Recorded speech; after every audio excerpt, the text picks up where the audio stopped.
the 10 dirtiest countries in the world. India is only ranked second.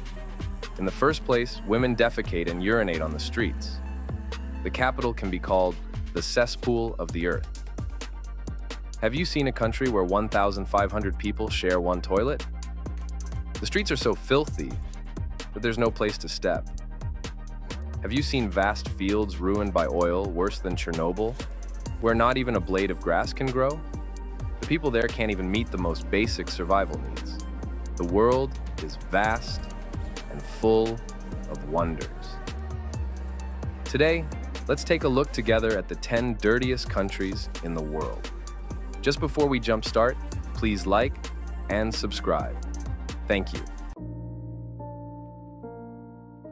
Number 10, Peru. Peru is the legendary land of gold. It is also one of the most divided countries in the world. On one hand, Peru has nearly preserved perfectly its primeval forests and mountain canyons. On the other hand, Peru is also one of the countries in the world most severely polluted by the metallurgical industry. As a major global exporter of mineral resources, almost the entire country of Peru relies on metal trading for livelihood. However, long-term metal smelting activities have caused severe environmental pollution. The entire Peru has been more or less affected by the pollution caused by outdated metallurgical technology. One of the most polluted cities in the world, La Arroya, is located here. Taking La Arroya as an example, this city has had a copper smelter since 1922, followed by the establishment of lead and zinc refineries. The toxic gases released by these smelters and heavy metals such as lead, copper, and zinc severely pollute the air, water sources, and soil. They pose extremely serious harm to the health of local residents. According to research, 99% of children living near La Arroya have lead levels in their blood exceeding the safety limit. Although other areas are not as severely affected as La Arroya, the problem still exists. This makes Peru one of the countries with the most severe child health issues without exception. Faced with this situation, the Peruvian government has certainly thought about changing the status quo. However, much of the mining in Peru is neither state-owned nor legally private, but rather illegal mining. The law cannot control these illegal miners at all. Long-term illegal mining has led to severe damage to Peru's air, water, and soil environments. Wastewater generated from metal smelting and mining activities is discharged directly into rivers, lakes, and other water bodies without treatment, leading to the deterioration of water quality. In addition, chemical fertilizers and pesticides used in agricultural production also enter water bodies through runoff and other means, further exacerbating water pollution. Besides water pollution, long-term metal smelting and mining activities have also led to severe soil pollution in Peru. Heavy metals accumulate in the soil and may enter the human body through the food chain, causing harm to human health. Worse still, such rampant illegal mining in the massive mining industry has not benefited Peru's economy because illegal miners never pay taxes while formal mining channels are controlled by North America. Malicious acquisitions by international giants further complicate the issue. Therefore, Peru's economic problems are extremely severe. Severe economic problems have led to a decline in Peru's governance capabilities, making it unable to combat increasingly severe natural disasters. Take infectious diseases as an example. In April 2024, the Peruvian Minister of Health reported to the president that in the first 4 months of the year, Peru had recorded 120 deaths from dengue fever, with a total of over 117,000 reported cases. Worse still, after this, Peru will also face an unprecedented El Niño disaster. With environmental pollution compounded by natural and man-made disasters, the dark days for Peruvians seem never-ending. Our data shows 98% of you guys watching are not subscribed. Please, folks, take just 1 second to push on subscribe and support us just. Thank you so much. Let me wait for a second for you to subscribe. We will bring you more well-researched content. Please like and remember to share the video. Okay, let's move on. 9th place, Mongolia.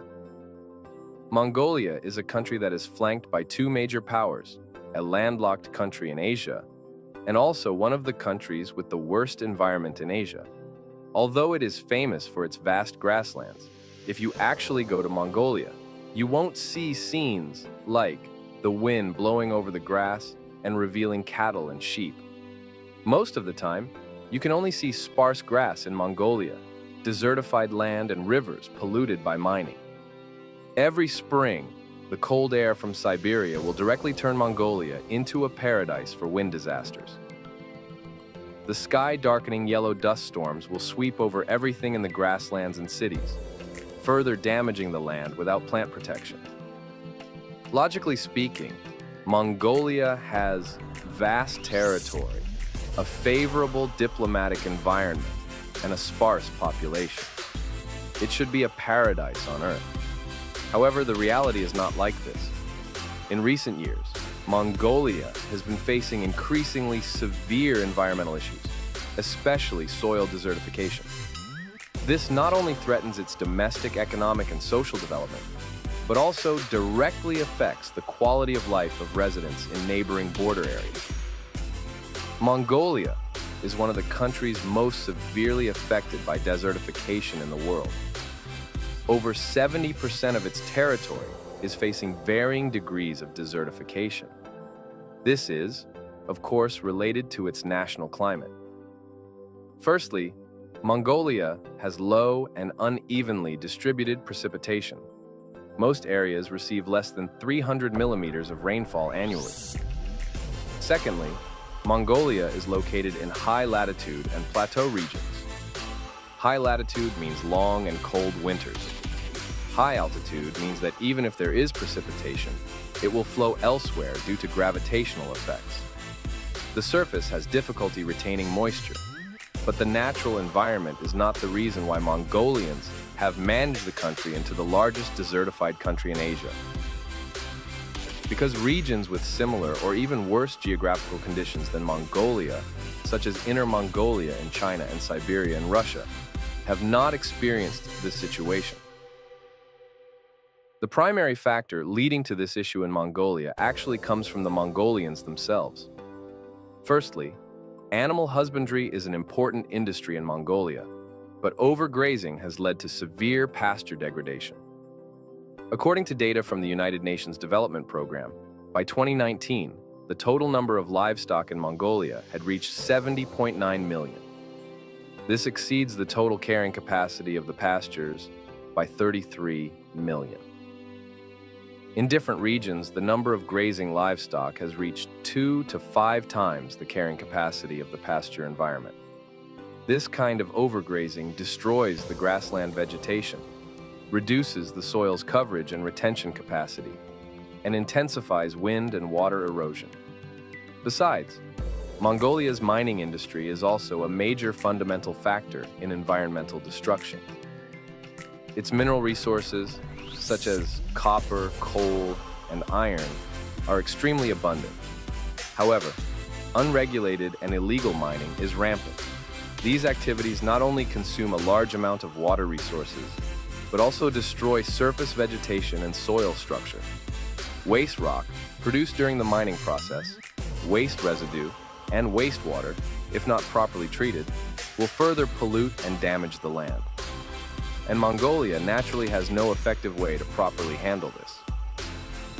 Wastewater and waste residue can only be randomly piled and discharged. Facing increasingly severe pollution, Mongolia doesn't seem too keen on solving these problems. After all, Mongolians with some money will go to Korea, and the country's economic pillars, apart from herding and mining, have nothing else. If forced to rectify, Mongolia might have to rely entirely on hosting Korean tourists and clients to survive. Dirtiness is usually closely linked to poverty.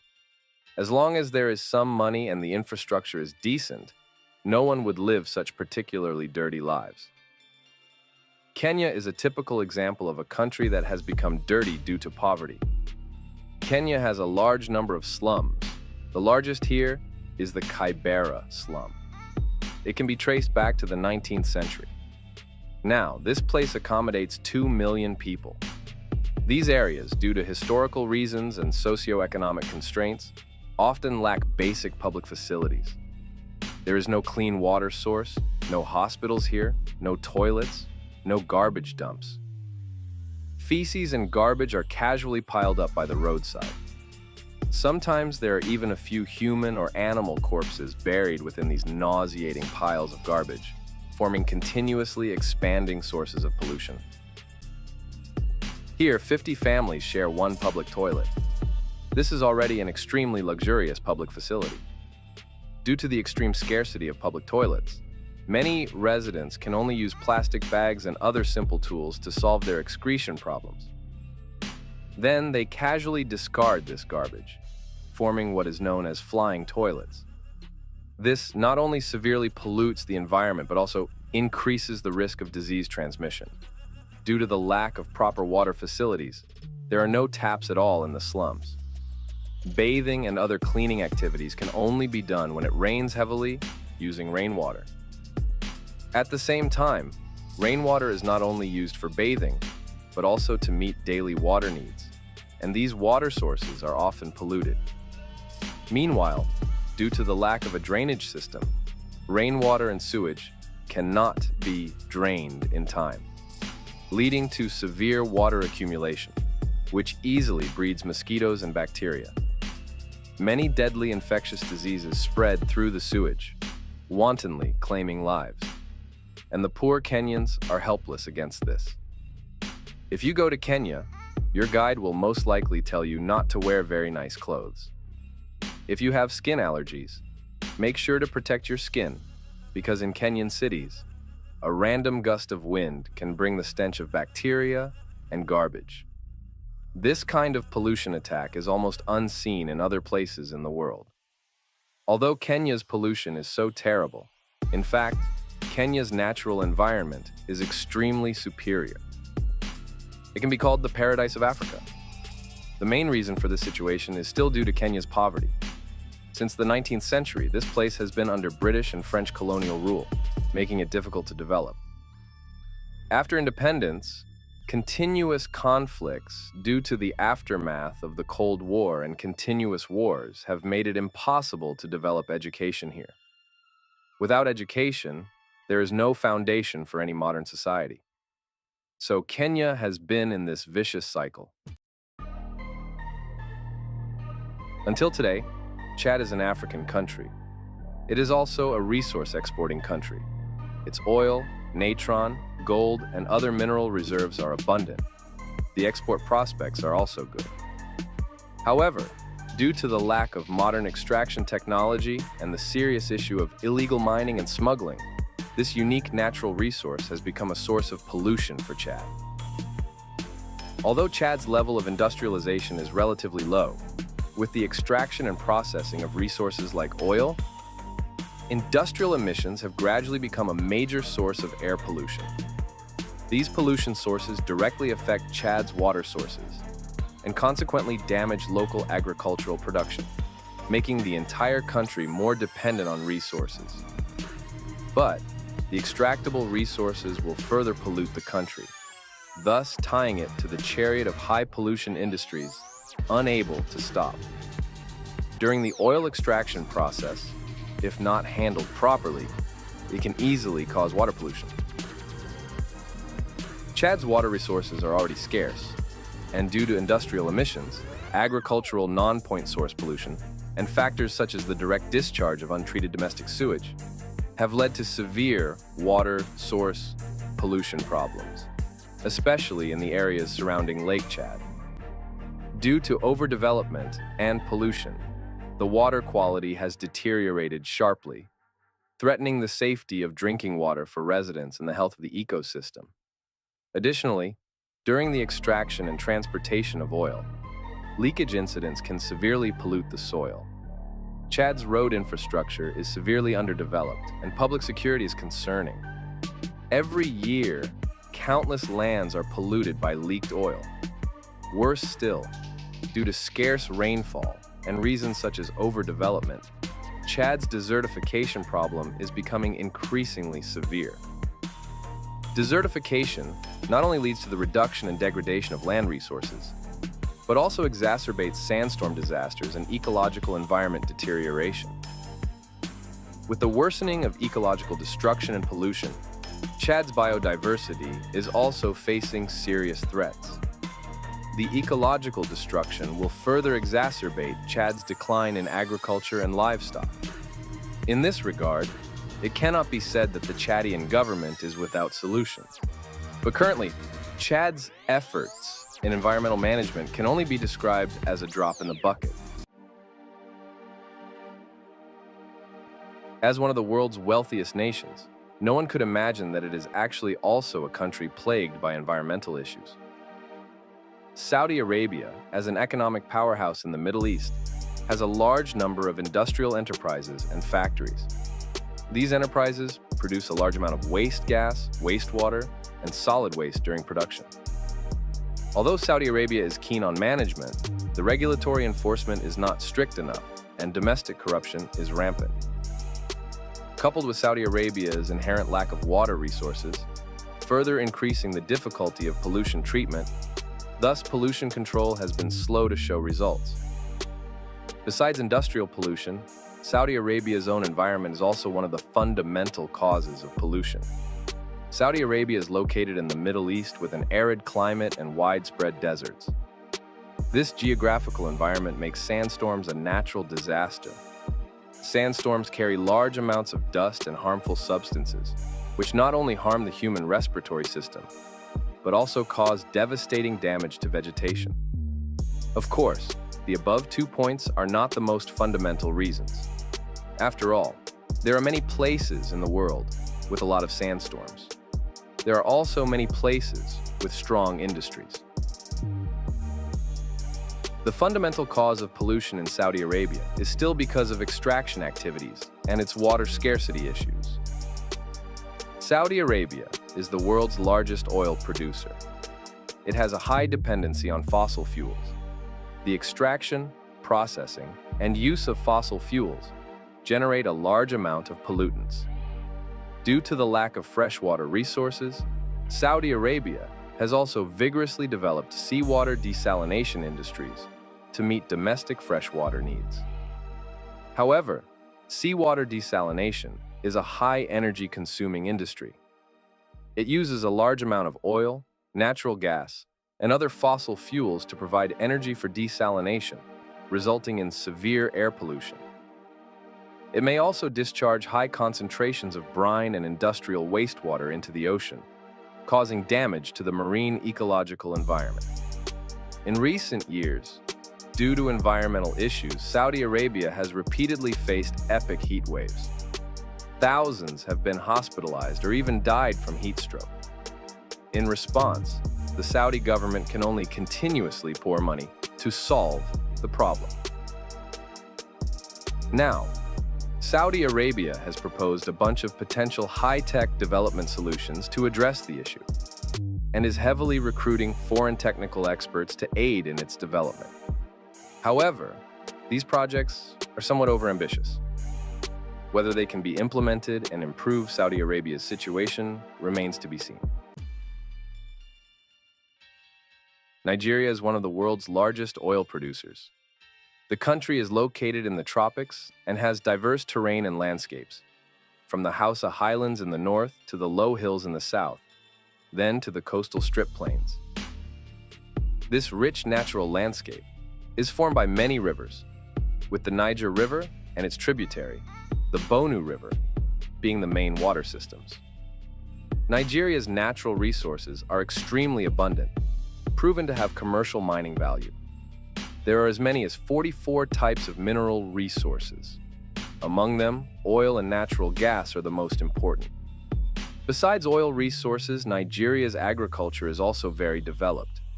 Some of the land here is incredibly fertile, and crops can even be harvested 3 times a year. However, with the extraction of oil, this place has become one of the dirtiest and most severely polluted places in the world. Nigeria's oil spill problem has a long history. Since the 1970s, with the increase in oil extraction activities, oil spill incidents have become frequent. According to the Nigerian National Oil Spill Detection and Response Agency data, in just the decade from 2011 to 2021, the Niger Delta region experienced 9,870 oil spill incidents, releasing a total of 466,000 barrels of oil.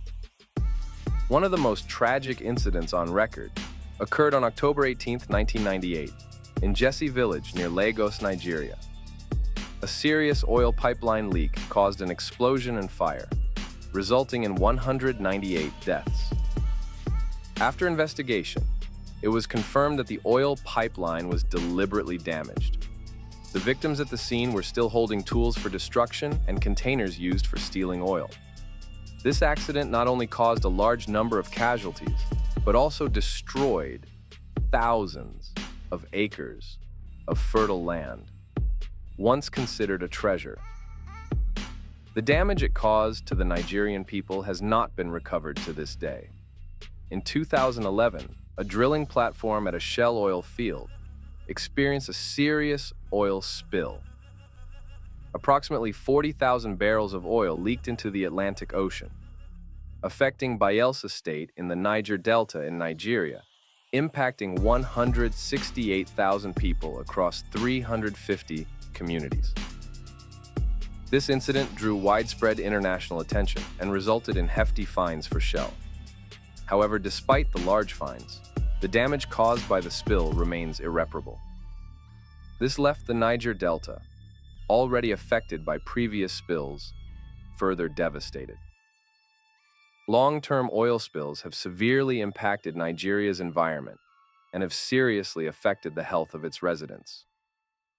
The leaked oil contaminates the soil, water sources, and air, among other environmental elements, leading to ecosystem imbalance and a decline in biodiversity.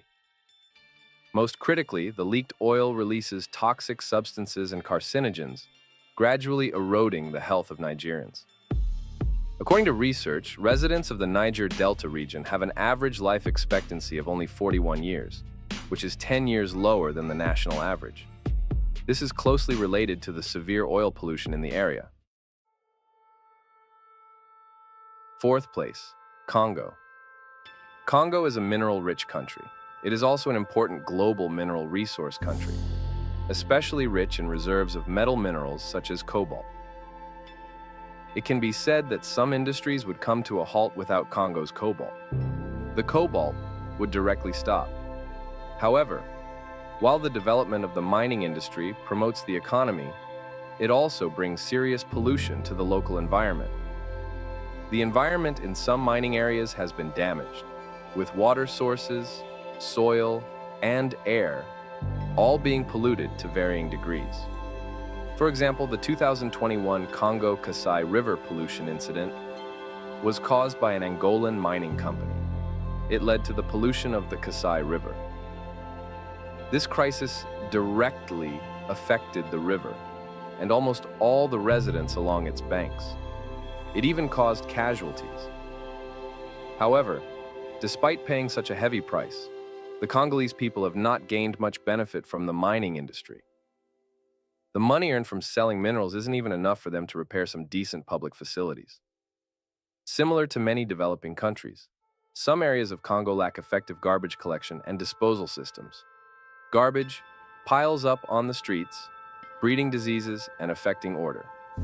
Additionally, Congo itself lacks public toilets, so many people relieve themselves directly in the garbage piles. The scene is extremely disgusting, but theoretically, Congo earns over $40 million annually from selling gold alone, which should be enough to improve the condition here. There's no reason why the conditions here can't be improved. But in reality, although Congo has money, a lot of money is also needed to manage the environment, because the extraction of cobalt and gold itself causes significant environmental pollution. Additionally, last century's Belgian and modern French colonization of Congo led to a large amount of minerals and major profits being taken away by big Western companies. The remaining money is either wasted in civil wars or intercepted by local tyrants and compradors. By the time it reaches the legitimate government and the people of Congo, there's hardly anything left in their hands. So, Congo can only continue to guard the garbage mountains day after day and live with the sea of slag and polluted land.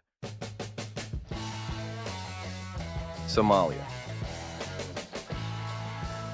Everyone knows Somalia has pirates, but what is little known is that Somali pirates actually resort to piracy out of necessity. If Somalia's situation wasn't so dire, the pollution destroyed their livelihood. They were originally just a group of honest fishermen and farmers. Although Somalia's poverty and turmoil stem from civil war, the intensity of the civil war alone could not turn Somalia into a country where fishing and farming are impossible. In fact, the birth of Somali pirates was directly caused by Western countries. In the 1960s, the development of nuclear energy as a new energy source was in full swing. This gave rise to the problem of where to dispose of nuclear waste. The cost of handling nuclear waste is extremely high, and mishandling it can easily lead to accountability. Under heavy pressure, some profit-seeking European energy giants and the mafia secretly took advantage in the 1980s of Somalia's lax maritime policies to dump hundreds of tons of nuclear waste into Somali waters. These nuclear wastes have brought devastating damage to Somalia. Countless fishermen have contracted radiation sickness. The fishing grounds and fields they once relied on for survival have turned into polluted wastelands, with deformed children everywhere. The worst part is, even if the United Nations wants to help the Somali people clean up, they don't know where these nuclear wastes were dumped. What's even worse is, since this incident, major Western companies seem to have seen a low-cost way to dispose of garbage and waste. International commercial ships and fishing boats, when operating in Somali waters, often discharge wastewater, oils, and other harmful substances. These discharges directly disrupt the balance of the marine ecosystem and have completely destroyed Somalia's already limited fisheries. Additionally, some companies or individuals, in order to reduce costs, directly dump waste into the ocean, exacerbating the level of ocean pollution and completely cutting off the livelihoods of Somalis. In utter desperation, this led to Somali fishermen turning to piracy. Second place, India. India claims to be a vibrant and powerful nation and also holds the title of the world's largest democracy. Not everyone acknowledges these grand titles, but another title of India has been almost universally recognized by the whole world: the dirtiest country. India's dirtiness is in all aspects. Before the rise of the internet, many people, especially those from China and Japan, had an inexplicable longing for India. After all, this is the birthplace of Buddhism. But when these people went to India as travelers, they found that it was far from the rumored beauty, nor was it a bustling Buddhist holy site.